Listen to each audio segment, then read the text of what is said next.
This content is produced by Darknet Breaker, a cybersecurity and dark web education brand. All videos, posts, and content are strictly for educational and awareness purposes only. We do not promote, support, or encourage any illegal activity. Our mission is to expose digital threats, protect online users, and educate the public about cybersecurity risks in the modern world. Stay ethical. Stay protected. On May 7, 2021, the Colonial Pipeline, a massive industrial artery running from Texas to New Jersey, came to a complete and sudden halt.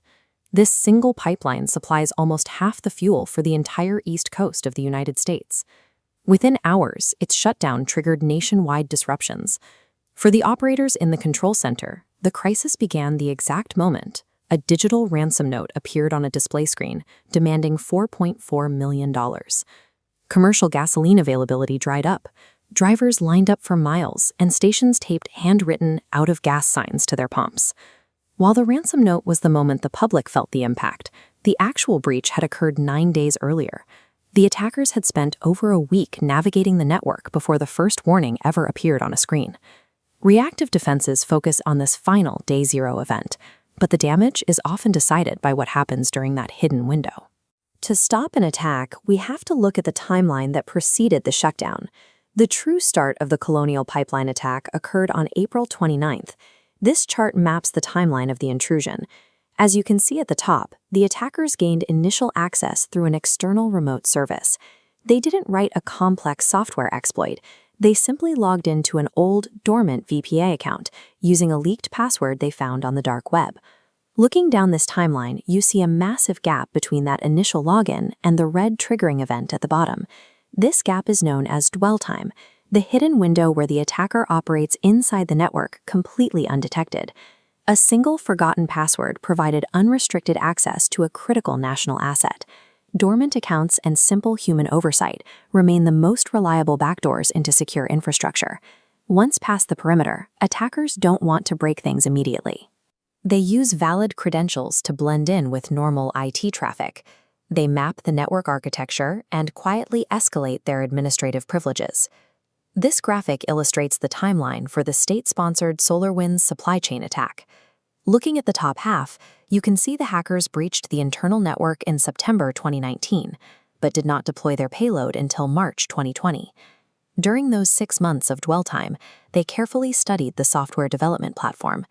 They ran harmless test code to see if it would be detected, and only after confirming their stealth, they injected the Sunburst backdoor into a legitimate system update. Because the malicious code was digitally signed by the supplier, it bypassed external security entirely, delivering the backdoor to 18,000 different organizations worldwide. While the SolarWinds group spent months carefully poisoning a supply chain, the Colonial Pipeline attackers only needed their 9 days to navigate the enterprise network and prepare their ransomware. Before triggering the lockdown, they executed one final silent objective: exfiltrating 100 gigabytes of sensitive corporate data to their own servers. The length of the dwell time dictates the severity of the strike.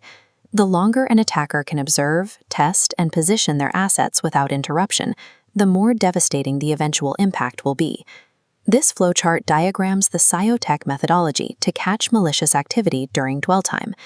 Notice the center boxes: perception and comprehension. An anomaly is useless until an analyst comprehends it as a cyber attack. Only then can a defensive decision be made. During the 9 days inside the Colonial Pipeline network, the attackers weren't invisible. Their lateral movement generated exactly 45 observable anomalies. Out of those, 24 had a highly probable chance of being fucked if robust monitoring had been active. The evidence was there. The system simply wasn't watching for it. Finding these footprints before the ransom note drops strips the attacker of their greatest asset, time, and hands the operational advantage back to the defenders. To catch lateral movement, security teams must treat internal network traffic as primary intelligence. Identifying unusual internal connections reveals an intruder behind the perimeter.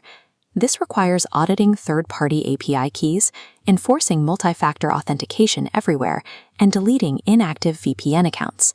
Keeping every single adversary out of a modern network is simply impossible.